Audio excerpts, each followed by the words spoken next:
ભાવનગર શહેરમાં ભર ઉનાળે અચાનક વાતાવરણમાં પલટો આવ્યો। બપોર બાદ શહેરમાં ગાજવીજ સાથે કમોસમી વરસાદ પડ્યો, જેના કારણે જનજીવન પર અસર પડી। અચાનક ધૂળની ડમરીઓ ઉડવા લાગી અને વાતાવરણમાં પલટો આવ્યો। ત્યારબાદ શહેરમાં ગાજવીજ સાથે વરસાદ શરૂ થયો। ઉનાળાની સિઝનમાં વરસાદ પડતા લોકોમાં કુતૂહલ જોવા મળ્યું।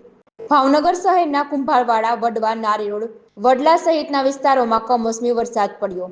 વરસાદના કારણે રસ્તાઓ પર પાણી ભરાઈ ગયા, વાહન ચાલકોને ભારે મુશ્કેલીનો સામનો કરવો પડ્યો। આ કમોસમી વરસાદના કારણે ખેડૂતોમાં ચિંતાનું મોજું ફરી વળ્યું। ઉનાળામાં વરસાદ પડવાથી પાકને નુકસાન થવાની સંભાવનાઓ છે।